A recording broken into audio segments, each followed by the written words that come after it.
ನಮಸ್ಕಾರ ವೀಕ್ಷಕರೇ, ಪಾಕಾಸ್ತ್ರ ಚಾನಲ್ಗೆ ಸ್ವಾಗತ. ಇವತ್ತು ನಮ್ಮ ಅಮ್ಮನ ಸ್ಟೈಲಲ್ಲಿ ನಿಮಗೆ ಕೊಡ್ಡಾಯಿ ಮೀನಿನ ಸಾರನ್ನು ನಾನು ಮಾಡಿ ಅದನ್ನು ಶೇರ್ ಮಾಡ್ತಾ ಇರೋದು. ತುಂಬ ಟೇಸ್ಟಿಯಾಗಿ ಬರುತ್ತೆ. ಇದಕ್ಕೆ ತುಂಬ ಮಸಾಲೆ ಐಟಮ್ ಹಾಕ್ತಾ ಇಲ್ಲ ಅಮ್ಮ ಎಲ್ಲ, ತುಂಬ ಸಿಂಪಲ್ಲಾಗಿಯೇ ರುಚಿಯಾಗಿ ಮಾಡ್ತಾಯಿದ್ರು. ತುಂಬ ಟೇಸ್ಟ್ ಕೊಡೋದು. ಅದೇ ರೀತಿ ನಾನು ಕೇಳಿಕೊಂಡು ಅದೇ ಸ್ಟೈಲಲ್ಲಿ ಇವತ್ತು ಮಾಡಿ ತೋರಿಸ್ತಾ ಇದ್ದೆ ನೋಡಿ. ನೀವು ಫಸ್ಟ್ ಟೈಮ್ ಫಿಶ್ ಸಾರು ಮಾಡೋರಿದ್ದರೆ ಒಮ್ಮೆ ಈ ರೀತಿ ಟ್ರೈ ಮಾಡ್ಕೊಳ್ಳಿ, ತುಂಬ ರುಚಿಯಾಗಿ ಬರುತ್ತೆ. ನೀವು ಫಸ್ಟ್ ಟೈಮ್ ಫಿಶ್ ಸಾರು ಮಾಡಿದ್ರೆ ಅಂತಲೇ ಗೊತ್ತಾಗಲ್ಲ. ಇಲ್ಲಿ ಒಂದು ಅರ್ಧ kg ಆಗುವಷ್ಟು ಕೊಡ್ಡಾಯಿ ಮೀನಿದೆ. ದೊಡ್ಡ ದೊಡ್ಡ ಫಿಶ್ ಇದು, ಫ್ರೆಶ್ ಆಗಿದೆ. ಇದನ್ನು ನಾನು ಕಟಿಂಗ್ ಮಾಡಿ ವಾಶ್ ಮಾಡಿಕೊಂಡು ರೆಡಿ ಮಾಡ್ಕೊಂಡಿದ್ದೆ ನೋಡಿ. ಇದಕ್ಕೆ ಸ್ವಲ್ಪ ಉಪ್ಪು ಮತ್ತು ಒಂದು ಅರ್ಧ ಸ್ಪೂನ್ ಆಗುವಷ್ಟು ಅರಿಶಿಣದ ಹುಡಿ ಹಾಕಿ ಚೆನ್ನಾಗಿ ಕಲಸಿ ಅದನ್ನು ಸೈಡಲ್ಲಿ ಇಟ್ಕೊಳ್ಳೋಣ. ನಂತರ ನಾನಿಲ್ಲಿ ಈಗ ಮಸಾಲೆ ರುಬ್ಕೊಳ್ಳಿಕ್ಕೆ ರೆಡಿ ಮಾಡ್ತಾ ಇರೋದು. ಒಂದು 5-6 ಎಸಳು ಬೆಳ್ಳುಳ್ಳಿಯನ್ನು ತೊಗೊಂಡಿದ್ದೆ. 1 ಬೌಲ್ ಆಗುವಷ್ಟು ಹಸಿ ತೆಂಗಿನಕಾಯಿ ತುರಿ, ಒಂದು 7-8 ಬ್ಯಾಡಗಿ ಮೆಣಸಿನ್ಕಾಯಿ, ಒಂದು ಸಣ್ಣ ಪೀಸ್ ಆಗುವಷ್ಟು ಶುಂಠಿಯನ್ನು ತಗೊಂಡಿದ್ದೆ. 1.5 ಸ್ಪೂನ್ ಆಗುವಷ್ಟು ಕೊತ್ತಂಬರಿ ಕಾಳು ಹಾಕಿದ್ದೆ. ಅರ್ಧ ಸ್ಪೂನ್ ಆಗುವಷ್ಟು ಕಾಳು ಮೆಣಸನ್ನು ಹಾಕಿದ್ದೆ. ನಂತರ ಒಂದು ಅರ್ಧ ಚಮಚ ಆಗುವಷ್ಟು ಜೀರಿಗೆಯನ್ನು ಹಾಕ್ತಾಯಿದ್ದೆ. ಒಂದು 10-20 ಮೆಂತ್ಯ ಕಾಳನ್ನು ಹಾಕ್ಕೊಳ್ಳೋಣ. ಈಗ ಎಲ್ಲ ಮಸಾಲೆನೂ ಹುರಿದು ಹಾಕ್ಕೊಳ್ಬೇಕು. ಇಲ್ಲಿ ನೀವು ಯಾವುದು ಮಸಾಲೆ ಹಸಿ ಹಾಕ್ತಾ ಇಲ್ಲ. ಈಗ ಒಂದು ಸಣ್ಣ ನಿಂಬೆ ಹುಳಿ ಗಾತ್ರದ ಹುಣಸೆ ಹುಳಿಯನ್ನು ಹಾಕ್ಕೊಂಡಿದ್ದೆ ನೋಡಿ. ಚೆನ್ನಾಗಿ ಈಗ ಇದನ್ನು ನೈಸಾಗಿ ಮಿಕ್ಸಿ ಬೌಲಲ್ಲಿ ಹಾಕಿ ರುಬ್ಕೊಳ್ತೇನೆ ನಾನು.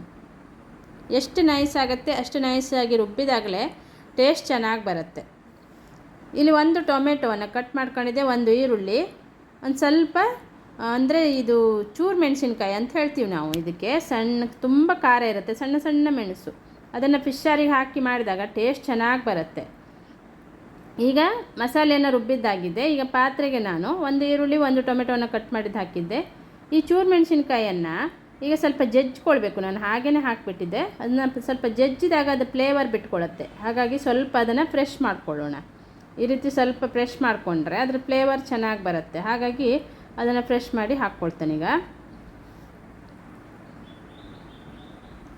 ಈ ಸಣ್ಣ ಸಣ್ಣ ಮೆಣಸಿನ್ಕಾಯಿ ಆದ್ರೂ ತುಂಬ ಖಾರ ಇರುತ್ತೆ, ಟೇಸ್ಟ್ ಅಂತೂ ಚೆನ್ನಾಗಿರುತ್ತೆ, ಮತ್ತು ಆರೋಗ್ಯಕ್ಕೆ ತುಂಬ ಒಳ್ಳೆಯದಂತೆ. ಅದು ಚೂರು ಮೆಣಸಿನ್ಕಾಯಿ ಅಂತಲೇ ಹೇಳ್ತಾರೆ ನಮ್ಮ ಕಡೆ.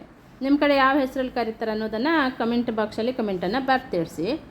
ಈಗ ಮಸಾಲೆ ರುಬ್ಬಿದ್ದನ್ನು ಆ ಪಾತ್ರೆಗೆ ಹಾಕಿ ಸ್ವಲ್ಪ ನೀರನ್ನು ಹಾಕಿ ಅದನ್ನು ಮಿಕ್ಸ್ ಮಾಡ್ಕೊಂಡಿದ್ದೆ. ತುಂಬ ತೆಳುವಾಗೋದೇನು ಬೇಡ, ಸ್ವಲ್ಪ ದಪ್ಪವಾಗಿದ್ರೇ ಚೆನ್ನಾಗಿರುತ್ತೆ.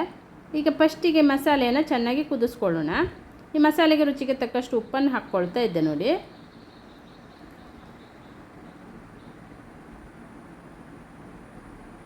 ಈಗ ಮಸಾಲೆನೂ ಚೆನ್ನಾಗಿ ಕುದೀತಾ ಇದೆ.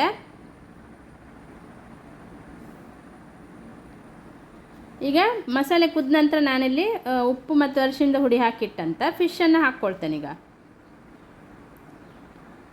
ನೀವೊಮ್ಮೆ ಈ ರೀತಿ ಫಿಶ್ ಸಾರು ಮಾಡಿಕೊಂಡ್ರೆ ನಿಮಗೆ ಖಂಡಿತ ಇಷ್ಟ ಆಗುತ್ತೆ, ಮನೆ ಮಂದಿಗೆಲ್ಲನೂ ಇಷ್ಟ ಆಗುತ್ತೆ. ತುಂಬಾ ಸಿಂಪಲ್ಲು ಅನಿಸುತ್ತೆ, ಪಟ್ಟನೆ ಮಾಡಿಕೊಳ್ಳುವಂಥ ಒಂದು ರೆಸಿಪಿ ಇದು. ಹಾಗಾಗಿ ಒಮ್ಮೆ ಟ್ರೈ ಮಾಡಿ. ಹಾಗೆ ವಿಡಿಯೋನ ಇನ್ನೊಬ್ಬರಿಗೆ ಶೇರ್ ಮಾಡಿ ಮತ್ತು ಲೈಕ್ ಮಾಡಿ, ಸಪೋರ್ಟ್ ಮಾಡಿ. ಈಗ ಫಿಶ್ ಹಾಕಿದ ನಂತರ ಇದೇ ಥರ ಒಂದು 2-3 ಸಲ ಅದನ್ನು ಕುದಿಸ್ಕೊಳ್ಬೇಕು. ಚೆನ್ನಾಗಿ ಕುದಿಸ್ಕೊಂಡು ಅದನ್ನು ಮತ್ತೆ ಅಲುಗಾಡಿಸ್ಕೊಳ್ತಾ ಇರಬೇಕು ನಾವು ಮಧ್ಯೆ ಮಧ್ಯೆ, ಯಾಕೆಂದರೆ ತಳ ಹಿಡಿದ್ಬಿಡುತ್ತೆ. ಹಾಗಾಗಿ ಅಲುಗಾಡಿಸ್ಕೊಳ್ತಾ ಇರಬೇಕಾಗತ್ತೆ. ಈಗ ನಾನು ಚೆನ್ನಾಗಿ ಕುದ್ದ ನಂತರ ಸ್ಟವನ್ನು ಆಫ್ ಮಾಡ್ಕೊಂಡಿದ್ದೆ. ಕೊಡ್ಡಾಯಿ ಮೀನು ಸಾರು ರೆಡಿಯಾಗಿದೆ ವೀಕ್ಷಕರೇ. ಒಮ್ಮೆ ನೀವು ಇದನ್ನು ಟ್ರೈ ಮಾಡಿ. ಹಾಗೆ ಇನ್ನೊಬ್ಬರಿಗೆ ಶೇರ್ ಮಾಡಿ, ಲೈಕ್ ಮಾಡಿ, ಸಪೋರ್ಟ್ ಮಾಡಿ. ತುಂಬಾ ಸಿಂಪಲಾಗಿ ಟೇಸ್ಟಿಯಾಗಿರುವಂಥ ಕುಂದಾಪುರ ಸ್ಟೈಲ್ ಅಥವಾ ನಮ್ಮ ಅಮ್ಮನ ಸ್ಟೈಲ್ ಅಂತಲೇ ಹೇಳ್ಬೋದು. ಇದು ಕುಂದಾಪುರ ಸ್ಟೈಲ್, ಹಳ್ಳಿಯ ಸ್ಟೈಲಲ್ಲಿ ಇದೇ ಥರ ಮಾಡ್ಕೊಳ್ತಾರೆ. ತುಂಬ ರುಚಿ ಕೊಡುತ್ತೆ. ನೋಡಿದ್ರಲ್ಲ, ಇದೇ ಥರ ಹೊಸ ಹೊಸ ರೆಸಿಪಿಗಾಗಿ ನನ್ನ ಚಾನಲನ್ನು ಫಸ್ಟ್ ಟೈಮ್ ನೀವು ನೋಡ್ತಾ ಇದ್ದರೆ ಸಬ್ಸ್ಕ್ರೈಬ್ ಮಾಡಿಕೊಂಡು ಪಕ್ಕದಲ್ಲೇ ಇರುವಂಥ ಬೆಲ್ ಬಟನನ್ನು ಕ್ಲಿಕ್ ಮಾಡಿದರೆ ನಾ ಯಾವುದೇ ಒಂದು ರೆಸಿಪಿಯನ್ನು ಅಪ್ಲೋಡ್ ಮಾಡಿದಾಗ ಅದರ ನೋಟಿಫಿಕೇಷನ್ ಫಸ್ಟ್ ನಿಮಗೆ ಬರುತ್ತೆ. ನಾನು ಸಿಂಪಲ್ಲಾಗಿರುವಂಥ ರೆಸಿಪಿಗಳನ್ನೇ ಅಪ್ಲೋಡ್ ಮಾಡ್ತಾ ಇರ್ತೇನೆ.